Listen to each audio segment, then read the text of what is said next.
My husband threw me out in the middle of winter because I couldn't give him children. He called me broken, useless, a waste of space. He didn't even let me pack, just tossed my stuff on the lawn and locked the door behind me. I stood there in the freezing cold with 2 garbage bags of clothes and nowhere to go. I thought that was rock bottom. I thought my life was over. But sometimes the worst moments lead you exactly where you need to be. Sometimes being thrown away is the first step to finding out what you're actually worth. I'm going to tell you everything. How I ended up homeless with nothing, how a complete stranger saved my life, and how I learned that the family you choose is more real than the one you're born into. This isn't some feel-good fairy tale. This is messy and painful and real. But it's also about hope. And if you've ever felt worthless or thrown away or like you don't matter, you need to hear this. So, my name is Rachel, and I was married to David for 6 years. We met in college. He seemed like a good guy back then. Thoughtful, supportive, all the things you think you want in a partner. We got married when I was 24 and he was 26. Everything seemed normal at first. We had a small apartment. Both of us had decent jobs. We talked about having kids someday, but there was no rush, or so I thought. Around year 3 of our marriage, David started bringing up kids more often. At first it was casual, just comments here and there about how cute babies are or how his coworkers were having kids. Then it became more direct. He wanted to start trying. I wasn't opposed to it. I actually thought it would be nice. So we started trying to get pregnant. Months went by, nothing happened. David got frustrated, but I told him to relax. These things take time. Everyone says that, right? Just relax and it will happen. So we kept trying. 6 months became a year became 2 years, still nothing. That's when David insisted we see a doctor. We went through all the tests, and that's when we found out. I have something called premature ovarian failure. Basically, my ovaries stopped working properly way earlier than they should have. The doctor said my chances of getting pregnant naturally were extremely low, almost impossible. There were other options, fertility treatments, donor eggs, adoption. But David didn't want to hear any of that. I remember sitting in that doctor's office and watching his face change. It was like he stopped seeing me as a person right there, like I became defective merchandise. He didn't say much on the drive home. He was just silent, cold, and that's when everything started falling apart. David became distant. He barely talked to me. When he did talk, it was always with this edge of resentment, like I had personally betrayed him. I tried everything to make it work. I suggested therapy. I brought up adoption again. I even said we could look into surrogacy if money wasn't an issue, but he shut down every conversation. He said he wanted his own biological children. He said that's what marriage was supposed to be about, building a family. And since I couldn't do that, what was the point? I felt like I was shrinking, like every day I was becoming smaller and less important in my own life. I started blaming myself. Maybe I was broken. Maybe I was useless. Maybe he was right to be angry. I threw myself into being the perfect wife in every other way. I cooked, I cleaned, I did everything I could to prove I still had value, but it was never enough. Then one night, about 4 months ago, David came home late. He'd been going out more often, staying late at work. I didn't question it because I didn't want to fight, but that night he sat me down and told me he wanted a divorce. He said he'd been seeing someone else, someone younger, someone who could give him what he wanted. He said it so casually, like he was telling me he wanted pizza for dinner. I was devastated, but I wasn't even surprised. Part of me had been waiting for this. I asked him if we could work it out, if there was any chance we could fix things. He laughed, actually laughed. He said there was nothing to fix. I was the problem, and the problem couldn't be fixed, so he wanted me gone. I thought we'd figure out the details like adults. I thought I'd have time to find a place to stay, maybe stay with friends or family while we sorted out the divorce. But David had other plans. 2 weeks after that conversation, I came home from work to find the locks changed. All my stuff was on the front lawn in garbage bags, my clothes, my books, random things he just shoved in there. He was standing in the doorway with his arms crossed. He told me I had 10 minutes to take my stuff and leave, or he'd call the cops. I just stood there, staring at him. This man I'd spent 6 years of my life with. This man I'd loved and supported and tried so hard to please, and he was throwing me out like trash. I asked him where I was supposed to go. He shrugged. He actually shrugged. He said that wasn't his problem anymore. Then he went inside and slammed the door. It was January, middle of winter, freezing cold. I was wearing just my work clothes, a thin jacket, no hat, no gloves. I grabbed the garbage bags and started walking. I didn't even know where I was going. I just walked. I tried calling friends, but most of them were mutual friends with David, and apparently he'd already told them his version of the story, that I was unstable, that I was making things difficult, that he'd tried to make it work, but I wouldn't cooperate. So when I called asking for help, I got a lot of, "Sorry, I can't get involved," or "Maybe you should figure things out with David first." It was like I didn't matter to anyone. I tried my parents, but they live across the country. They offered to send me some money for a hotel, but it would take a few days to wire it. I didn't have a credit card because David had convinced me we should share one account, and he'd already frozen it. I had about $40 in cash in my purse. That was it. So I ended up at a bus station. It was warm inside and open 24 hours.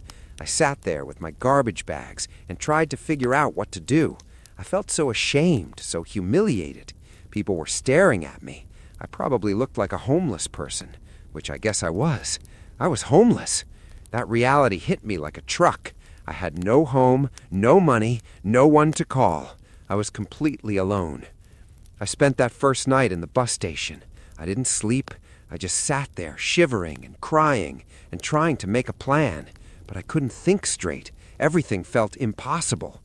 By morning, I was exhausted, starving, and terrified. I used some of my cash to buy a cheap breakfast sandwich and coffee. Then I went to a public library because it was warm and free. I spent the whole day there trying to figure out my next move. I applied for jobs online. I looked for cheap rooms to rent. I called every shelter in the area, but they were all full. There's a waiting list for everything. I felt like I was drowning and no one cared.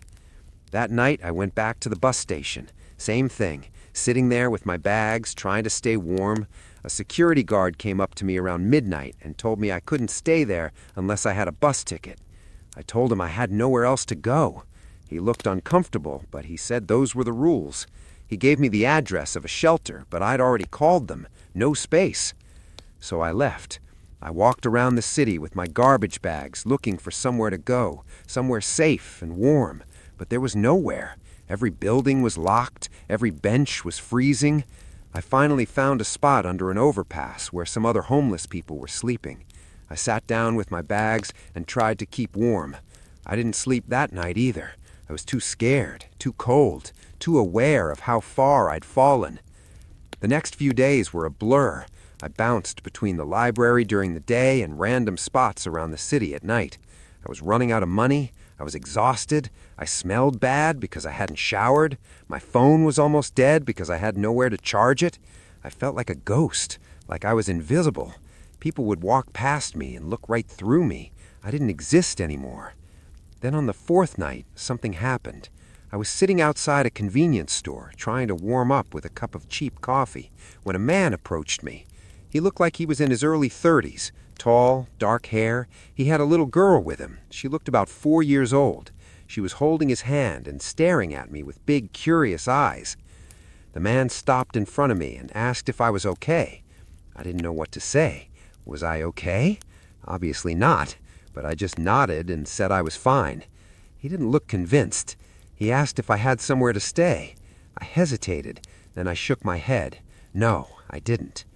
He looked at his daughter and then back at me. He said his name was Mark. He said he lived nearby and he had a spare room. He said I could stay there for a few nights if I needed to, just until I figured things out. I thought he was joking. Or worse, I thought it was some kind of trap. Who just offers a stranger a place to stay? Especially a homeless woman sitting outside a convenience store. I told him thanks, but no thanks. I didn't want to be a burden. And honestly, I didn't trust him. But he didn't leave. He crouched down so he was at eye level with me. He said he understood if I didn't trust him. He said he'd feel the same way, but he said it was supposed to snow that night, and he couldn't just walk away knowing I'd be out here freezing. He said he had a 4-year-old daughter and he'd want someone to help her if she ever needed it. His daughter tugged on his sleeve and whispered something to him. He smiled and nodded. Then she looked at me and said, "You can stay with us. We have extra blankets. My dad makes really good pancakes." I don't know why, but that broke something in me. This little kid being so sweet and innocent, offering me pancakes like that was the solution to all my problems. I started crying, right there on the sidewalk. I couldn't help it. I've been holding everything in for days, and it just came pouring out. Mark didn't freak out. He just waited. When I finally calmed down, he asked again if I wanted to come with them. He said no pressure, but the offer was real. I looked at him, really looked at him. He seemed genuine, and honestly, I was out of options. So I said yes. We walked to his apartment. It wasn't far, just a few blocks. He lived in a small 2-bedroom place, nothing fancy, but it was clean and warm. He showed me to the spare room. It had a bed, a dresser, a closet. It felt like a palace compared to where I'd been sleeping. He said I could use the bathroom to shower, and he'd make dinner. I cried again in the shower. I couldn't believe this was happening. A complete stranger had just saved my life. I didn't even know him, but he'd shown me more kindness in 1 hour than anyone else had in weeks. When I came out, Mark had made spaghetti. His daughter, whose name was Emma, was sitting at the table coloring. She smiled at me and said I smelled better now. Kids are so honest. It made me laugh for the first time in days. We ate dinner together. Mark didn't ask a lot of questions. He just made small talk, asked me if I liked the food, told me a little about himself. He said he was a single dad. Emma's mom had left when she was a baby, just walked out one day and never came back. He'd been raising Emma on his own ever since. He worked as a mechanic, long hours, but decent pay, enough to get by. I told him a little about my situation, not everything, just that I'd recently separated from my husband and needed time to figure things out. He didn't push for details. He just nodded and said I could stay as long as I needed. That first night, I slept in a real bed for the first time in almost a week. I cried myself to sleep, but they were different tears, not hopeless tears, grateful tears. I couldn't believe someone had been this kind to me. The next morning, Mark made pancakes, just like Emma had promised. She sat next to me at the table and told me all about her favorite cartoons and her stuffed animals and her best friend at preschool. She was so full of life, so happy. It was impossible not to smile around her. Mark said he had to go to work, but I was welcome to stay at the apartment. He said there was food in the fridge and I could help myself to anything. He gave me a spare key and said he'd be back around 6. Then he and Emma left, and I was alone in this stranger's apartment. I spent the day just existing. I took another shower. I washed my clothes in the sink. I ate some toast. I sat on the couch and stared at the wall. I didn't know what to do with myself. I felt like I was in some kind of dream, like this couldn't be real. But it was real. Mark came home that evening with Emma. She ran up to me and gave me a hug like we were old friends. Mark asked how my day was. I said it was good, quiet. He smiled and said that was okay. Sometimes quiet is good. This became the routine. Mark would go to work, Emma would go to preschool. I'd spend the day at the apartment trying to get my life together. I applied for jobs, I made calls. I slowly started piecing things back together. And every evening, Mark and Emma would come home and we'd have dinner together, like some kind of makeshift family. Mark never made me feel like a burden. He never asked for rent or made me feel like I owed him anything. He just let me exist in his space without judgment. It was the first time in years I felt like I mattered, like I was worth something. Emma got attached to me pretty quickly. She started calling me Rachel, which felt more personal than Miss Rachel or anything formal. She'd ask me to play with her, to read her bedtime stories, to help her with her coloring, and I loved it. I loved being around her. She reminded me what joy looked like, what innocence looked like. She didn't care that I was broken or infertile or a failure. She just liked me for me. Mark and I started talking more, real conversations, not just small talk. He told me about his ex, how she'd struggled with postpartum depression and just couldn't handle being a mom, how she'd left one day without warning and he'd never heard from her again, how he'd had to figure out everything on his own, diapers, bottles, sleepless nights, all of it. He said it was hard, but Emma was worth it. She was his whole world. I told him about David, about the infertility, about how worthless I'd felt, how I'd blamed myself for everything. Mark listened without judgment. He didn't try to fix me or give me advice. He just listened. And when I was done, he said something I'll never forget. He said, "You're not broken. You're just human. And being human means things don't always go the way we plan. But that doesn't make you worthless. It just makes you real." I cried. Again. I cried a lot those first few weeks. But Mark never made me feel bad about it. He just handed me a tissue and let me feel whatever I needed to feel. Slowly, I started feeling like myself again, or maybe a new version of myself, a version that wasn't defined by what I couldn't do. I started helping out around the apartment, cooking dinner, cleaning, doing laundry, not because I felt obligated, but because I wanted to, because it felt good to contribute, to be part of something. Emma and I became really close. She started asking me to do her hair in the mornings, to pack her lunch, to pick her up from preschool when Mark was working late, and I loved it. I loved being there for her. I loved feeling needed, not in the suffocating way I'd felt needed by David, but in a real, genuine way, like I was actually making a difference in her life. One night, after Emma went to bed, Mark and I were sitting on the couch, talking. He asked me if I'd ever thought about what I wanted for my future. Not what David wanted or what society expected, but what I actually wanted. I realized I didn't know. I'd spent so many years trying to be what other people needed that I'd lost track of who I was. Mark said he'd felt the same way after Emma's mom left, like he had to rebuild himself from scratch. He said it was scary, but also freeing, because once you let go of who you're supposed to be, you can figure out who you actually are. That conversation stuck with me. I started thinking about what I actually wanted, and I realized I wanted this little life we'd built, this makeshift family. I wanted to be there for Emma. I wanted to support Mark. I wanted to feel like I belonged somewhere. And for the first time in years, I did. Mark got me a job at the auto shop where he worked, just answering phones and doing paperwork. Nothing fancy, but it was income. It was stability. It was a step forward. I started saving money. Not a lot, but enough to make me feel like I had options again, like I wasn't completely helpless. But I didn't want to leave. The thought of finding my own place and leaving Mark and Emma made me feel sick. They'd become my family, the only real family I'd had in years, and I didn't want to lose that. One night, I told Mark how I was feeling. I said I didn't want to overstay my welcome, but I also didn't want to leave. I asked if it would be okay if I stayed longer, maybe paid rent, helped out more. He looked at me for a long moment, and then he smiled. He said I wasn't overstaying anything. He said Emma loved having me around, and so did he. He said I was part of their family now, and family doesn't leave. I'd been living with Mark and Emma for about 4 months when everything shifted. Not in a bad way, in a way that made everything click into place, like all the broken pieces of my life finally fit together into something that made sense. It started with Emma. She'd been asking me questions, kid questions, like, why didn't I live with them before? Did I have a family? Why didn't I have kids? Mark tried to redirect her, but I told him it was okay. Kids are curious. They ask the hard questions without realizing they're hard.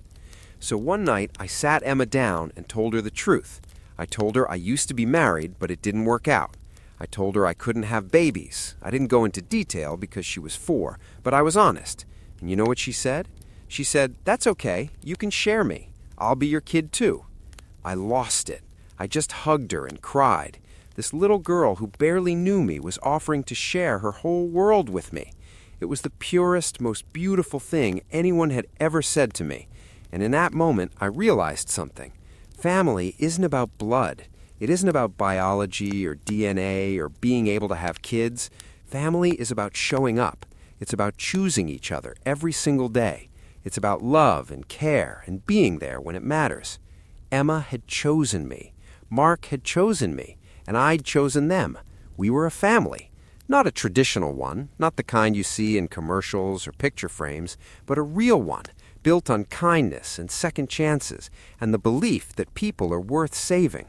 Mark and I started getting closer, not just as roommates or friends, but as something more. It happened slowly, little moments. Him touching my hand when we were watching TV, me leaning on his shoulder when I was tired, Him looking at me like I was the most important person in the room. Me realizing I felt the same way. One night, after Emma went to bed, we were sitting on the couch, and he just asked me straight up.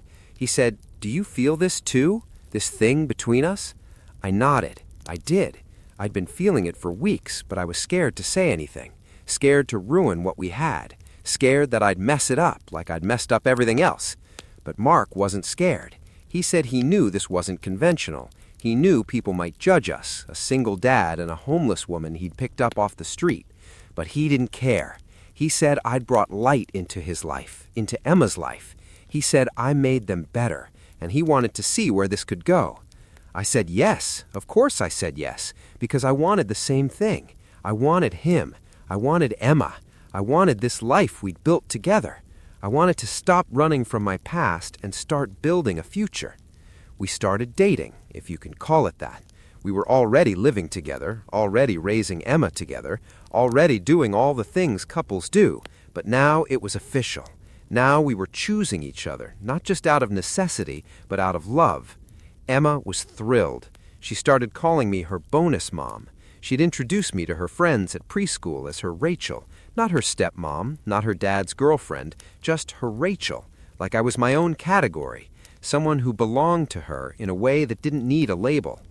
David found out somehow, maybe through mutual friends, maybe through social media, I don't know, but he called me one day screaming, saying I'd moved on too fast, saying I was proving his point that I was unstable, saying I was pathetic for shacking up with some random guy and playing house with his kid. I didn't yell back. I didn't defend myself. I just said, I'm happy. I'm with people who value me. I'm building a life that actually means something. And then I hung up, and I blocked his number, because he didn't get to have an opinion on my life anymore. He'd thrown me away, and I'd found something better. Mark asked me if I was okay after that call. I said I was, because I was. David's words didn't hurt anymore. They didn't have power over me, because I knew the truth. I wasn't broken. I wasn't useless. I was loved. I was valued. I was enough. Mark proposed to me 6 months later. It wasn't fancy, no big production. We were at home. Emma was asleep. We were sitting on the couch watching some dumb movie, and he just turned to me and said, I want you to stay forever. Not as a guest, not as a roommate, as my wife, as Emma's mom, as part of this family for real. He didn't even have a ring. He said he wanted to pick one out with me. He wanted me to choose something I actually liked, not something he guessed at, because that's who Mark was, thoughtful, considerate, everything David never was. I said yes, obviously. I said yes 100 times. I said yes while crying and laughing and kissing him. I said yes because it was the easiest decision I'd ever made. We got married 3 months later. Small ceremony, just a few friends. Emma was the flower girl. She took her job very seriously. She practiced walking down the aisle for weeks. She picked out her own dress. She was so proud, so happy, and so was I. Standing there at the altar with Mark, holding his hands, looking at Emma beaming at us from the front row, I realized how far I'd come. A year ago, I was homeless, broken, alone. I thought my life was over. I thought I had nothing left to offer the world. But I was wrong. I had everything to offer. I just needed to find people who could see it, people who valued me for who I was, not for what I could give them, not for whether I could have kids or be the perfect wife, just for being me. Emma is 7 now. She still calls me her Rachel, but sometimes she slips and calls me Mom, and every time she does, my heart feels like it might explode, because I am her mom, not biologically, but in every way that matters. I'm the one who packs her lunch, who helps with homework, who kisses her goodnight, who shows up to every school play and soccer game, who loves her unconditionally. Mark and I just celebrated our 2nd wedding anniversary. We're happy, really happy. Not perfect. We argue sometimes. We get stressed. Life isn't a fairy tale, but it's real, and it's ours, and that's more than enough. I think about David sometimes, not in a longing way, more in a grateful way, because if he hadn't thrown me out, I never would have met Mark. I never would have met Emma. I never would have learned what real love looks like, what real family feels like. Being infertile doesn't make me broken. It just meant my path to motherhood looked different than I expected. I didn't carry Emma in my body, but I carry her in my heart, and that's just as real. I want anyone listening to this to know something. If you're in a dark place right now, if you feel worthless or thrown away or like you don't matter, you do matter. Your value isn't determined by what you can produce or provide. Your value is inherent. You are enough just as you are. And sometimes the worst moments of our lives are actually redirections. They're pushing us towards something better, something we never would have found if we'd stayed comfortable. I had to lose everything to find what actually mattered. Family isn't about blood, it's about showing up. It's about choosing each other. It's about love that doesn't come with conditions. And if you haven't found that yet, keep looking, keep hoping, because it exists. I'm living proof. Mark still jokes that he found me outside a convenience store like a stray cat. And honestly, that's kind of what happened. I was lost and alone, and he took me in. He gave me shelter, he gave me hope, he gave me a second chance, and I'll spend the rest of my life being grateful for that. Emma asked me the other day if I was sad that I couldn't have my own babies. I told her no, because I have her, and she's more than I ever could have hoped for. She hugged me and said, "Good, because you're the best mom ever, even if you didn't grow me in your belly." Kids get it. They understand what adults forget, that love is what makes a family, not genetics, not biology, just love. So, that's my story. That's how I went from being thrown out in the middle of winter to finding the family I was always meant to have. It wasn't easy, it wasn't straightforward, but it was worth it. Every freezing night, every tear, every moment of doubt, all of it led me here, and I wouldn't change a thing. If you've made it this far, drop a comment and let me know your thoughts. And if this story resonated with you, maybe pass it along to someone who needs to hear it.